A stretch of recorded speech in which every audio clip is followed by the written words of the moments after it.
Hi, everyone. This is Jim Ross of the Self Storage Show, bringing back some interviews. It's been a while. I got my buddy Jim Mooney Jr. with me from Freedom Storage Management. How's it going?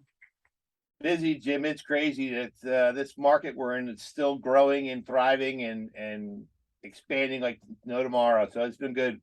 No, it's nutty. I don't care who you talk to in the industry right now. That's always like, how are things going? Everyone does the did the sigh at first. It's like busy. So, It's funny. Even poorly run stores right now are making money by accident. yeah, that's a whole topic right there. Kind of the way things are so busy right now, it covers up a lot of the hate to say stupidity, but things that will come back to bite them in the butt. They gotta get things in order right now, which is actually kind of what I wanted to talk about.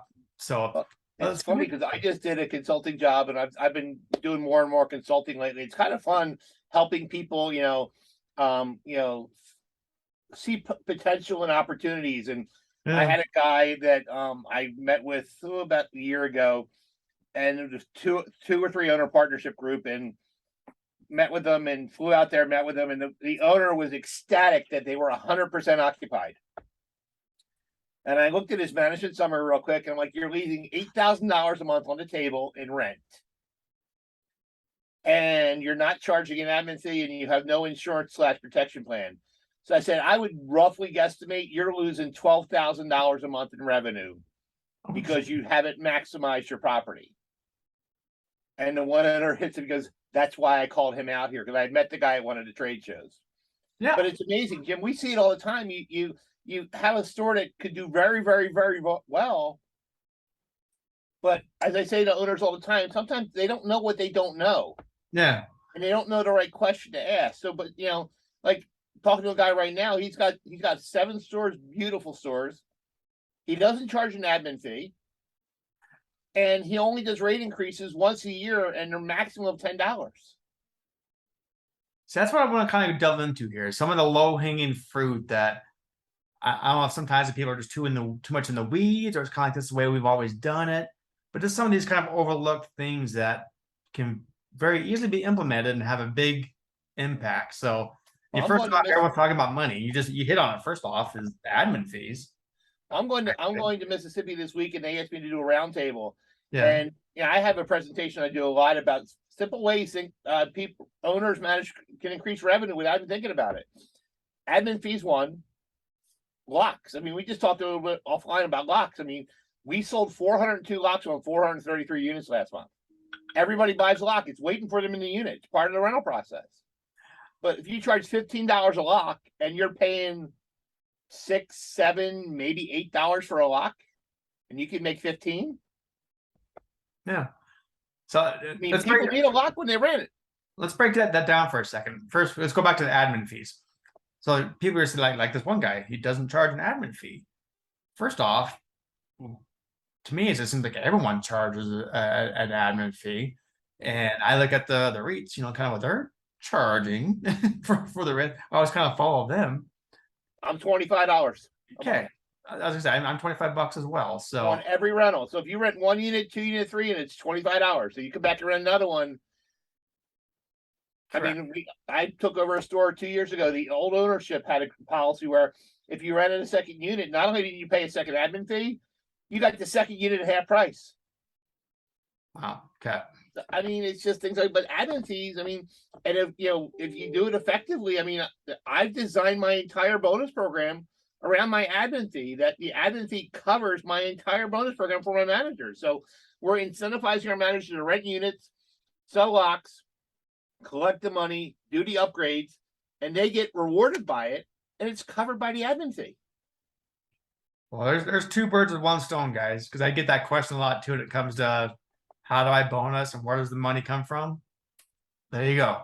That's there's your admin fee. You take some of that percentage of that, if not all of it, and there's your bonus program. Start structuring on that. So Well, bonus programs, I get that a lot too, and I use the KISS method. Keep it super simple, because yeah, it's got to be something the manager can understand. If you start talking about revenue and NOI and growth and percentages, you lost them. Real simple for me. It's rentals, retail, upgrades and receivables are all my key factors, and that's something they can control themselves. Yep. No, perfect. So when you're, again, kind of looking at some of these overlooked items. So admin fees is something that's easy money people leave on the table, charging for the lock. Because I would say more often than not, people just attribute to, okay, I got a lock, I throw it as that's part of the admin fee. It comes with a lock. But you flip that, like, no, you're charging for the lock as part of the moving process. Well, I can tell you, plus one of the added benefits of having the locks in the unit waiting for them, we don't have any more units when we do a walkthrough that have no lock. Yeah. Problem went away. Or they have a little suitcase lock on there. Yeah, I mean, we put disc locks on all our properties. Be done with it. Yep. I mean, it's, for us, it's whatever. And we've actually swapped out to the Da Vinci locks for our overlocks and vacants that, now, well, especially on our remote properties, when you overlock somebody, we don't have to run out. But Da Vinci locks have been a great thing for us. Yeah. Oh yeah. Great. Yep. Using my sites too. Yeah, it works out well. So what I'm just kind of go back to as far as like some overlooked items. What else do you see? Like some of the low hanging fruit that people are sometimes glossing over. Insurance or protection plans. Yeah. I mean, realistically, one of the questions I ask the owner all the time when I consult is, when was the last time your lease was looked at by a lawyer, a real one, not your brother or your friend or whatever? Yeah. Because our lease says it's a requirement of our lease. So if you don't enforce that, but think about it, we're 80, 95% new rentals, and we're 72% or 78% of existing customers have insurance or protection plan. And if you do the 10 or the 13, right now we've done very, very well upgrading them. So when they rent a unit, we're always starting at the mid-level instead of the base one. That way we're getting more upgrades. Yeah. For one reason, because if I said, Jim, hey, we require protection plan of $10 a month and you squawk, I got nowhere to go. But if I say we recommend a $13 policy for you, if you squawk, I can always back down to the 10. I still got a policy, and you feel you got a deal. So I mean, that's how we've educated our managers. But honestly, Jim, the biggest one, stop waiving freaking late fees. Yep. I mean, I see it. I was looking at a report. I mean, we both use SiteLink, and deleted charges and late fees and crediting, and taking partial payments. So this guy, he owes you for 875 days, but he made you a $25 payment last week. Why are you leaving your money on the table, which you can do better with? But I mean, realistically, you got locks, you got insurance, and the biggest one we've rolled out recently is, believe it or not, is Veritech, the value pricing program. Like when you buy an airline seat, not every seat's worth the same. Hotels, you book a hotel room, you get the deluxe for this one, or the king, or the queen suite, whatever. Yeah. We're using that in storage now. Every storage unit's not the same. We've all done it for years. The ones closer to the gate or the elevator are worth more money. This technology takes it to the next level that does it for us. And I mean, we're averaging, 29 stores, we're averaging $2,800 a month in upgraded rental rates because of that. People are, believe it or not, we're seeing more upgrades online than in person, because people online see, well, yeah, I deserve that, and they take the good one. And if we're, round figures, you're $100 unit, and we're doing a 12 and 25% upgrade. So your standard one's $100, your better one's $115, and your best one's $125. You got a $25 increase on a unit that's the exact same one 2 doors down. And just as people are listening to this, what we're talking about is kind of the value method of good, better, best. So we're talking, you go in, you set your units. Where, like, is it ground level? Is it second level? Is it a corner unit? Is it a unit by an elevator? You start attributing what you could get a little bit better for, correct? Right. And it's ironic because when we first started this, Jim, I'm very analytical, and I'm trying to, well, this one's 5 feet closer than that one, but it doesn't matter, because it doesn't matter what we think. It matters what the customer thinks. Yeah. I can tell you that I have a buddy, Ben out in North Dakota. He values his prices, his units. The units on the sunny side of the property are worth more than the other ones in the wintertime because of the snow. Yeah. But yet in Palm Springs, California, where I've been, the ones on the shady side are worth more money. Jeez. It's perception. I didn't even think about that. That's a funny one. Okay. Yeah. That's And new. not only that, when you the other side of that coin is when you start doing rate increases, which is another low hanging fruit that nobody does. You can base your rate increase off what the value of that unit should be in the ranking system versus what your street rate is. So you have another opportunity there. So if it's $100 unit, it's again we $100 unit, and it's the best one on the property, so 125. They're only paying 80. You can push that rate higher to the 125 because you know if that unit becomes vacant tomorrow, it's going to rent it to 125. Interesting. Oh yeah, let's talk about the rate increases here for a second, because again, that's another low hanging fruit that of course, we both get a lot of. How often are you seeing when people are coming to you or talking to you, having to look at their business? Are they raising rates on a consistent basis, or are they doing it like once a year kind of a thing? What are you seeing? Dude, I've seen everything from back when my last company I was with. There was a store we looked at. The guy actually advertised he hadn't changed his street rates in 5 years. He advertised that, huh? Wow. On a billboard on his property. I mean, I'm talking to people now. I mean, I talking to a guy right now. They do a flat $10 rate increase once a year, even if the customer is $40 below street rate. I said, no. Yeah. The rules. I mean, I still follow Bob Copper's rule. Everybody deserves one every year. We're doing ours right now. Our first one is 7 months after they move in. Okay. And then it's either 7, 8, or 9 months after that, depending on the occupancy of the store. But most of them are falling around 7 or 8 months. Because as we've been pushing street rates, and everybody's pushing street rates. Everybody is. Yeah. They should be. As you're pushing street rates, you're growing that variance. So if you're not doing rate increases, existing ones more often, that variance is just going to keep growing on you. Correct. I mean, we're 7 months, and I mean, there's reports that we use in SiteLink. I can tell you when I do rate increases, how many people moved out after 90 days, and they're not. People are not going to move out for 5. I mean, they might think about it, but they're not going to move out. Yeah. Yep. So you're doing about 7 to 8 months after they move in, and about every 7 or 8 months after that. Is there I'm trying to, whoever's listening to this, I'm sure they're thinking, okay, when does that end? You have like a cap, or does it just keep going? We will go to about 10% above street rate. But however, with having the value pricing in there, you got to look at the individual unit, what the value of that unit is. Yeah. And a prime example, I was at my store in Pennsylvania about a year ago. Lady came in and she was all upset. She had a 5x10 storage unit, and she got a rate increase. And she was going to say $99 or $100, right? She saw that the 5x10 was advertised for $89. And she was, what's on your website for $89? I said, yes, ma'am, we do have a few of those $89 units. If you'd like, I can show you that. So I take her out of the building and hop in the golf cart, and her unit's right in front of the property. And we go to the far back corner of the property, and there's the $89 unit.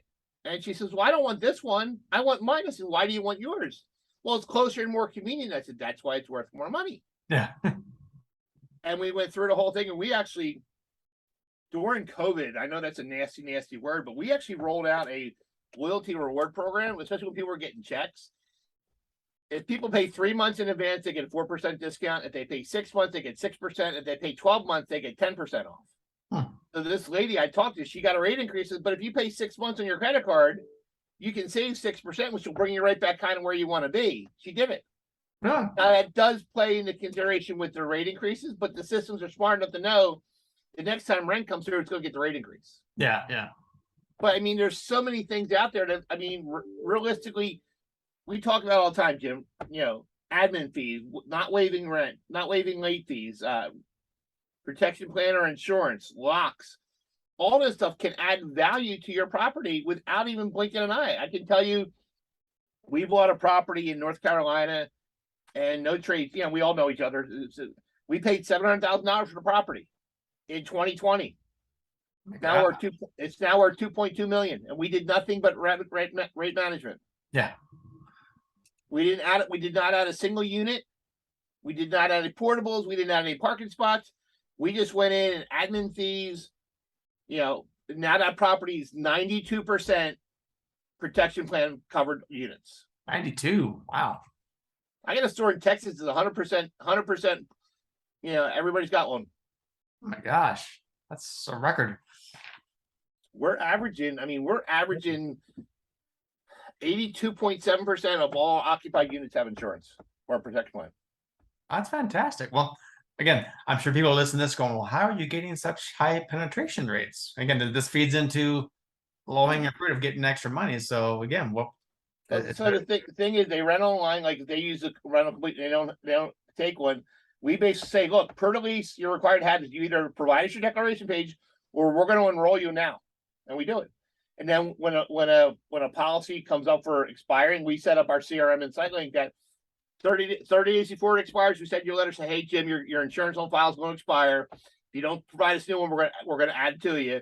The day it expires, we're gonna give you 48 hours to, hey Jim, and we email this right to you. Hey, policy expired. I need updated one. If I not, I'm going to enroll you, and we enroll you.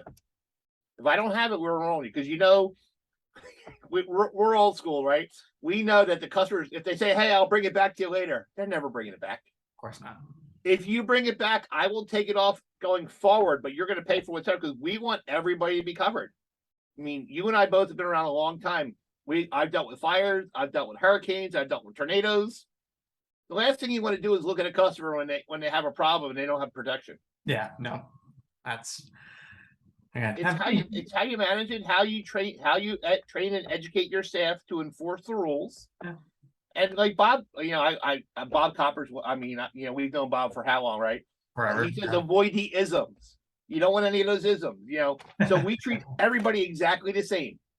You don't have it, you're gonna have to take it. No, exactly. We can probably do a whole episode just on insurance, which I have in the past, but so good to know there. And you've kind of touched on it a few times about SiteLink and settings and things like that. I'm just curious when you've again, I know you have everything optimized in your sites, obviously. What's one of the things that's like a setting that you think that a lot of people are kind of overlooking or not maximizing that they should be? That would be helping their efficiencies. If you're talking about specifically the software I'm using, SiteLink, sure, I would say the fact that most operators do not have the move-in button turned off and are not using lead to lease effectively. So when the leads are coming in from your call center or your website or your lead aggregators, whatever ones you're using, and in the SiteLink, in the lead to lease, if they're not being followed up on, think about that. Every person who's inquiring with you wants a unit for some reason.